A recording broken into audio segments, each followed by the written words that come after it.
Halo, selamat datang kembali di obrolan kita. Kali ini kita akan langsung bedah sumber yang menarik banget nih, How to Read a Book. Lebih spesifiknya, kita fokus ke bagian 3 buku itu. Isinya tentang gimana sih cara cerdas buat dekati berbagai jenis bacaan. Anda pernah nggak baca buku tapi kok rasanya, nggak nyambung gitu? Nah, misi kita kali ini simple. Kita mau bongkar ide kalau kunci baca efektif itu bukan satu cara pukul rata untuk semua buku. Beda jenis tulisan, ya beda juga pendekatannya. Siap ya buat lihat bacaan Anda dengan cara baru? Mari kita mulai. Jadi, inti dari bagian 3 ini sebenarnya soal fleksibilitas kan?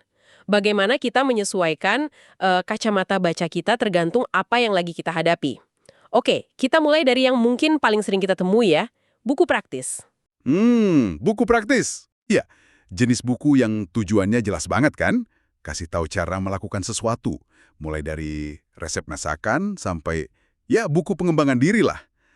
Tapi gimana cara kita nilai buku kayak gini? Nah, ini menarik nih. Nilainya itu bukan soal benar atau salah secara teori gitu. Buku praktis itu diukurnya dari, apa ya, kebenaran praktisnya. Kebenaran praktis. Maksudnya? Maksudnya, apakah resepnya beneran bikin kue enak? Apakah saran di buku itu bisa diterapkan dan bawa hasil yang Anda mau? Kuncinya di situ, Anda. Buku ini butuh partisipasi aktif Anda.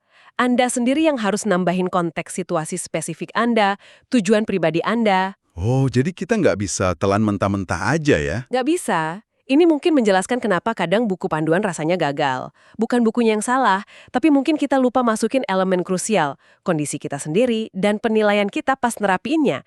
Kita harus jadi rekan penulisnya gitu. Oke, paham. Jadi untuk buku praktis, kita harus aktif terlibat dalam penerapannya. Nah, sekarang gimana dengan bacaan yang, katakanlah, bawa kita ke dunia lain? Maksudnya karya imajinatif ya? Kayak novel, puisi, drama. Iya, betul. Sumber kita ini kasih peringatan loh. Jangan baca karya imajinatif kayak baca buku sains. Jangan cuma cari argumen logis. Persis, itu kesalahan umum. Keliru banget kalau kita cari kebenaran faktual di novel, atau ngeritik plotnya nggak logis pakai standar dunia nyata kita. Jadi, tujuannya apa dong kalau gitu? Tujuan utamanya itu mengalami, merasakan emosinya, ngebayangin dunianya, memahami karakter yang diciptain penulis. Kita belajar lewat semacam pengalaman pengganti ini. Kebenaran di fiksi itu namanya verisimilitude. Apa tuh? Verisimilitude. Iya, artinya cerita itu terasa hidup dan konsisten di dalam dunianya sendiri. Masuk akal dalam konteks cerita itu. Jadi, sebelum kita bilang suka atau nggak suka, langkah pertama itu ya biarin diri kita hanyut dulu. Apresiasi pengalaman yang ditawarin penulis. Oh, oke. Jadi pertanyaannya bukan apakah ini beneran terjadi, tapi lebih ke apakah ini terasa nyata dalam cerita itu sendiri. Wah, ini mengubah cara pandang sih. Dan ada tips praktis juga kan dari sumbernya.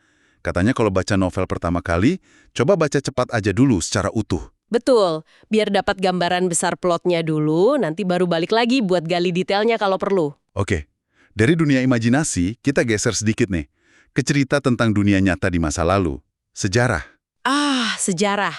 Membaca sejarah kan sering terasa kayak baca cerita ya, bentuknya naratif. Tapi sumber kita ini ngingetin, fakta sejarah itu bisa jadi sulit dipahami atau elusif. Maksudnya gimana tuh? Maksudnya gini, sejarah itu kan ditulis oleh seseorang, punya sudut pandang. Sejarawan itu milih fakta mana yang dianggap penting, gimana cara nyajiinnya. Kayak, dua saksi mata lihat kecelakaan yang sama, tapi ceritanya bisa beda fokusnya kan? Ya duga ya. Nah, karena itu penting banget baca lebih dari satu sumber tentang peristiwa sejarah yang sama. Apalagi kalau peristiwa itu relevan buat kita sekarang. Biar kita dapat gambaran yang lebih utuh, nggak sepihak. Thucydides aja nulis sejarahnya biar generasi mendatang bisa belajar dari masa lalu. Tapi pertanyaannya, gimana kita bisa belajar kalau cuma lihat dari satu sisi aja? Itu poin penting banget. Dan ini berlaku juga kan buat biografi atau autobiografi. Itu kan sejarah personal. Iya, sama aja prinsipnya. Bahkan pas kita baca berita hari ini pun, kita perlu kesadaran kritis yang sama ya soal kacamata penulis atau reporternya. Selalu ada filter di sana. Betul sekali, waspada sama sudut pandang itu penting. Oke, jadi setelah kita jelajahi 3 jenis bacaan ini, praktis, imajinatif, dan sejarah, apa nih benang merahnya? Benang merahnya yaitu tadi, memahami jenis materi bacaan bantu kita milih pendekatan yang paling pas. Jadi bukan soal benar atau salah cara bacanya ya, tapi lebih ke efektivitas. Biar kita dapat apa yang kita cari dari buku itu, entah instruksi, pengalaman, atau pemahaman masa lalu.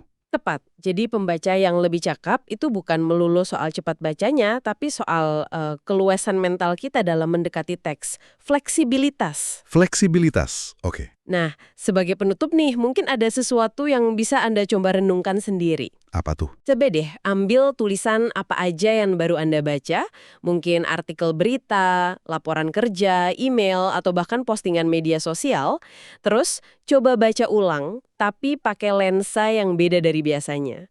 Coba tanya ke diri sendiri, tulisan ini lagi coba yakinin saya buat bertindak, nah ya, praktis, atau lagi nyajin sebuah pengalaman emosional atau dunia rekaan, imajinatif, atau ini lagi laporin fakta dari sudut pandang tertentu, sejarah berita. Menarik. Nah, perhatiin deh, apakah pemahaman atau mungkin reaksi Anda terhadap tulisan itu jadi berubah? Sesuatu untuk Anda eksplorasi lebih lanjut.